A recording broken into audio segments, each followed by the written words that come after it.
I cannot tell you how important this is. I feel like you just have to take my word for it.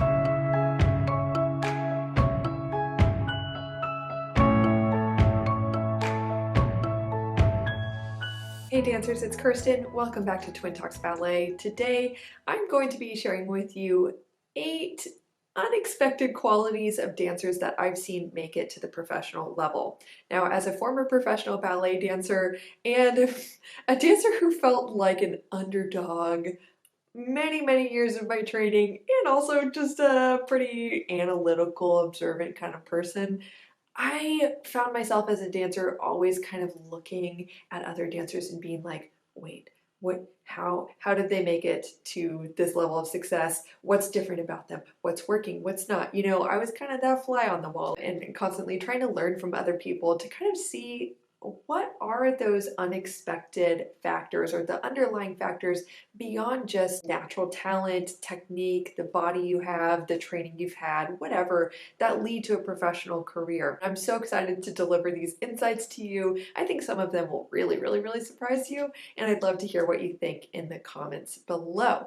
So let's go ahead and get into it, shall we? And by the way, these qualities, I'm going to go ahead and just spoil it a little bit. These are all qualities that honestly have to do with the dancer's mindset, their mental game, that drastically impacted their level of success in the ballet industry.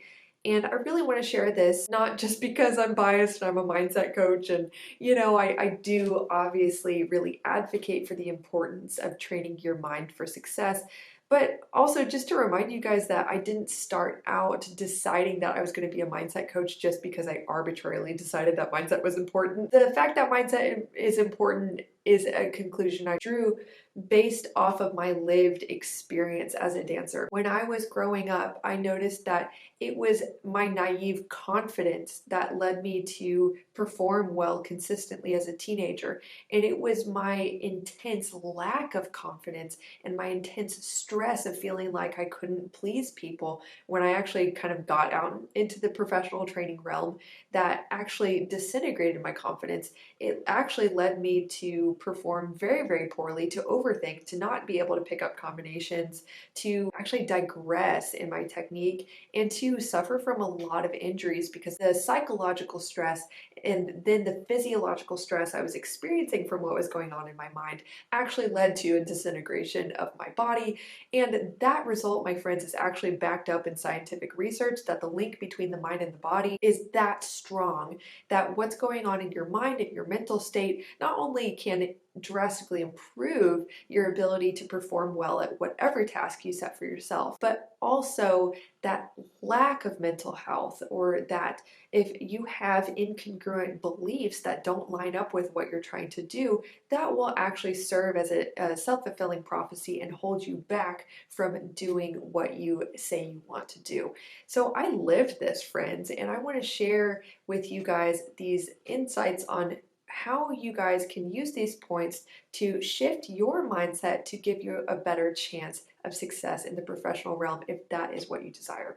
Or hey, even if you're a recreational dancer or you're already a professional, these points can definitely apply to you and your journey. So keep on watching. Okay, so this first quality, maybe the mention of it isn't so much of a surprise, but maybe in my explanations, I think the extent to which this quality is helpful will probably be a surprise to you. This quality is persistent. If I could just make a rainbow appear in my hands and have the word persistence, that would be so cool. I think that would be my desired superpower. Anyway, persistence.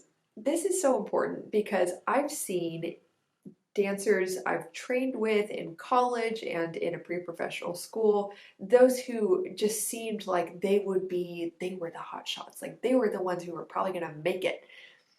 Those weren't always the ones that made it, versus the ones that were kind of the underdogs, who were very persistent, and they were willing to go through 3 audition seasons to get that professional contract, or they were willing and able to have several years of unpaid work, really hustling on the side in order to finally, you know, stick around long enough until their dream of being a professional dancer actually happened. I saw the role of persistence in dancer success come up again and again and again, to where now, years and years down the road, where I've had friends that I've watched, I've trained with them, and I've watched them and the moves they've made in the professional realm, from unpaid work to failed audition seasons where then they have to train for an extra year. I've seen the dancers who are just willing to be persistent, to be patient, to hold out. I've seen that those are often the ones that have that long-term success versus the dancers that had the talent. Everyone thought they were going to just go places, and myself included. Some of them made it into a professional company in unpaid positions right away, but then just got really discouraged, or for personal reasons, whatever it is. No shame on that. Like, it's their life to live. I'm just commenting on this pattern I've seen. And then after 1 or 2 seasons, they're done and they didn't actually get that court of ballet contract. Versus dancers I know who have just played the game longer, they're getting those soloist roles in companies. They have the paid contracts. So I always tell people, you'd be surprised how it's not always the most talented that gets the professional contracts or career, I'll say, not just one contract, but a career. It's the last girl standing or guy standing. Okay, the second quality is vulnerability. Okay, friends, I cannot tell you how important this is. I feel like you just have to take my word for it and try it out. So the role of vulnerability in success is so incredible, because if you are not vulnerable as a dancer, you are likely so obsessed with covering up mistakes, making sure that no one sees you looking messy, no one sees you making mistakes or having an off day. And I've experienced the negative results of a lack of vulnerability in my training, which this pattern can actually cause you to hold back, to not practice, to not raise your hand to understudy or to demonstrate, to raise your hand to put yourself out there for opportunities because you're so worried about people seeing you looking like a mess or, not perfect.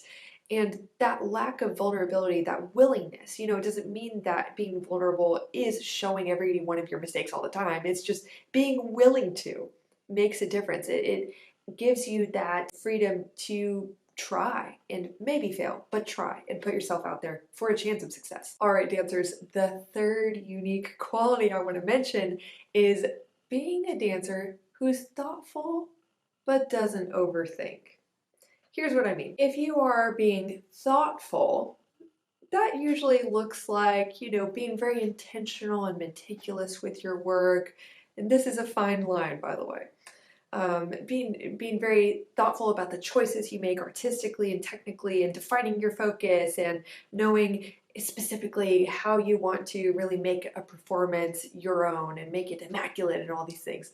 There's a difference between that, being thoughtful and intentional, and then going into overthinking territory, which overthinking oftentimes is more of a self-protection mechanism where you're asking yourself, "Ooh, can I do that? Ooh, how do I, and you're like thinking and you're over planning every single move you make so that it's perfect or so that you don't mess up, and so that no one sees you making a mistake or looking anything less than perfect." It's really important to notice that kind of where that overthinking tendency is coming from. Maybe oftentimes when dancers are overthinking, they're often very, very worried about their ability to perform. They're worried about a performance, an audition, whatever. And so what I've seen dancers who have success in the industry do is they're thoughtful with their work, but they're not thinking about themselves and their abilities so much. They're thoughtful about the choices they make, but not overthinking, can I do it? What will they think? Will dancers judge me? All these things. There's a big difference. And so shifting from overthinking to thoughtfulness is a huge, huge factor, I believe, in success. And the next point, I think, is a perfect follow-up to the last one, which is dancers who make it in this industry often have a certain level, a helpful level of self-trust. Now, this is definitely something that I've coached a lot of dancers through as a mindset coach. If you struggle with confidence, if you really struggle to trust yourself, that is something I probably don't have to tell you to know, but it really holds you back from being able to perform. If you are constantly thinking, oh gosh, I can't do that. Oh gosh, I can't do this pirouette. Oh gosh, I can't do, or what if I can't? What if they judge me? You're not trusting yourself to take risks, to perform, to do what you're capable of doing because you're so consumed with doubt, then oftentimes those thoughts are honestly so distracting and they're tied to negative emotions. It locks you down, it tenses you up physically, it diverts your focus from what you're doing and what you can do to dance beautifully, and it puts your mind towards worry, fear, stress, which ends up becoming a self-fulfilling prophecy and it inhibits you from performing your best. So if that's something you're struggling with, definitely reach out. My website is kirstenkemp.com. You can learn more about my mindset coaching services, how I particularly help dancers, read testimonials from former clients that are probably just like you and have achieved amazing results, and also schedule a free 30-minute call where you and I will talk through what your challenges are that you're facing, what you're struggling with, what you would like to achieve, and I'll describe more about the coaching process and create a plan with you to really get clear on how you and I would work together to accomplish your goals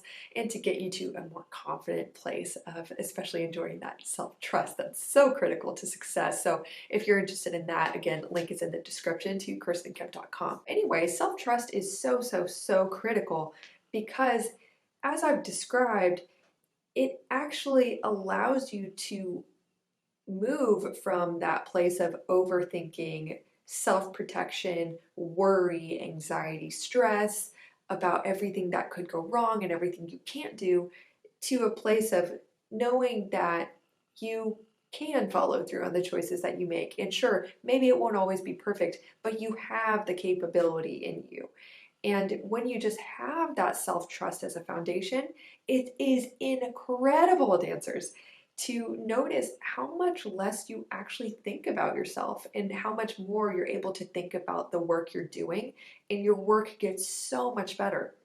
So if, for example, a dancer is lacking trust in themselves, that every time a teacher shows a combination and it's full of all your trouble steps, all the things that you think you're bad at, instead of focusing on the combination and testing things out, as they're demonstrating, and, you're already figuring out how to do it well and how to use the challenge as a growth opportunity. If you lack self-trust, you are much more likely to notice the trouble steps and to be like, oh my gosh, I can't, oh my gosh, this is going to look horrible. I can't do it. And then by the time the teacher's like, okay, ready? You don't even know the combination. Like, oh my gosh, comment below if that's happened to you. I struggled with this so much in my later teen years, and it really, it was horrible for me. I'm so amazed that I got to see what happened for me personally when I moved into a mindset of self-trust and confidence. It radically changed not only my dancing, I got way more consistent, I improved drastically, but also that self-trust and that confidence, it actually rubbed off on the directors I had, the teachers I had. They perceived that I was confident, and through that rapport that we share as humans, and just my body language, honestly, I noticed that I was treated and met with a lot more confidence in me. Like, my teachers would have more confidence in me when I had it in myself. And it's amazing how that works. If you take away nothing else, y'all, work on having that self-trust. It'll change your life as a dancer. Okay, point number 5 is something that I've talked about a lot in my mindset related videos, which is mental resilience, adaptability, and the ability to attain objectivity fast. These are critical components of success in the ballet industry because I'll speak specifically to the objectivity piece. For example, you just rehearsed a piece and it's time to get feedback, and a teacher words something that brings up negative emotions for you. It makes you feel like, oh my gosh, it was terrible. You feel judged, you feel like they were very critical, and you're just a little embarrassed. It felt vulnerable. So many dancers who lack that objectivity and that mental adaptability aren't able to actually differentiate from what they're feeling and what they're thinking, and what their initial response is to the comment actually becomes a story very fast if you're not able to have that objectivity and to basically have the adaptability in your mind to say, okay, I'm feeling this, notice the emotion, that's okay, but then to walk yourself through in that moment, separating from the emotion and saying, okay, what out of what they just said is helpful to me? And sorting through the emotion later, just noticing it, but maybe coming back to it at a later time to process, maybe with a friend or in your journal later. But in that moment, being able to gain objectivity and to say, okay, I think what they're really trying to say is this. It registered with me as a totally different thing, like they thought it was horrible or, whatever it is. Noticing the story that instantly comes up and being able to diffuse that story or that thought of the negative interpretation, and instead to be able to be like, okay, I think what they meant is this. I'm going to take that, improve upon it, moving on, instead of being like, oh my gosh, they hate me. Oh my gosh, it was terrible. Oh my gosh, it was terrible and everyone else saw it and they're probably all judging me. These are all stories, and if you don't gain the objectivity and adaptability in the moment, in addition to just resilience of having to have thick skin, and to be able to also pair that with vulnerability, right? And be humble enough to be wrong in front of people. This career will be so emotionally taxing and mentally taxing on you that it probably will be miserable for you if you aren't able to practice all of those qualities. The sixth unique quality in dancers that have success in the ballet industry is pursuing consistency over perfection. Here's what I mean by that. There's a big difference in dancers who focus on making everything perfect and dancers who just seek to consistently perform well. It might seem like, those sound really similar, and don't we want to be perfect? Yes, we want to be excellent, but oftentimes when dancers focus on perfection, which is usually coming from not the desire to be perfect, but rather the desire to not have mistakes, to not mess up, to not be wrong. When dancers focus on perfection, they often put so much pressure on themselves that there's actually a volatility in their ability to perform, because they're putting so much pressure and so much focus on don't mess up, don't mess up, don't mess up, that you often mess up. You're not able to be present. You're not able to just do your job, trust yourself, do what you know how to do, versus those dancers who have that self-trust and they're able to just focus on performing well consistently and focusing on excellence, focusing on, rather than freaking out every time they make a mistake, a dancer who focuses on the art of consistency is able to be well practiced in managing mistakes, managing a wobble, and smoothing out that transition and carrying on with presence of mind, rather than being like, oh my gosh, I messed up, and then the rest of the piece is totally shot. That is my advice. Like, definitely value performing well consistently and learning to be an expert at mistake management rather than just focusing on, my gosh, I can't make any mistakes, I have to be perfect. That rigid mindset really hinders your ability to perform well consistently. And if you're not performing well consistently, honestly, your directors aren't going to really be able to trust you with opportunities, because they won't know if you'll be able to deliver the night you get put on stage, even if you've delivered a couple of times in rehearsals, and they need to know that they can reasonably trust you to deliver a good end product. Okay, point number 7 is that dancers who often attain success in the industry exhibit the quality of being bold and being willing to ask for opportunities, ask questions, and generally speak up for themselves. So particularly, I've noticed, and this shocked me when I was entering the professional realm, I noticed that certain peers of mine would go up and ask for feedback, from a new choreographer, or they would just ask to understudy, or they would ask to be considered for a role. They would ask, why didn't I get the promotion, or why didn't I get the part? Where I was kind of coming from this mindset of still being, I think, trained in the submissive ballet culture we're in, to not ask questions, to not question decisions necessarily, but truly, even though it takes some boldness, I saw it work for those dancers most of the time. Now, obviously, you want to be nice to work with, but being a communicative dancer who speaks up, asks questions about the steps, expresses needs, who also asks for opportunities, that actually shows boldness, confidence, and initiative, which can, when the opportunities are given to you and they're handled well, that can pay off tremendously in your career. I personally know dancers who probably wouldn't have gotten the opportunities they got if they didn't ask for it. So consider, putting yourself out there, asking if you can learn a part. See what happens. Okay, quality number 8 of dancers who make it in the professional realm is that many of them are willing to take radical responsibility for their choices. Now, with responsibility comes, it takes vulnerability, because you know that the choices you make, you're not just gonna like deflect the blame on someone else if your choices don't pan out.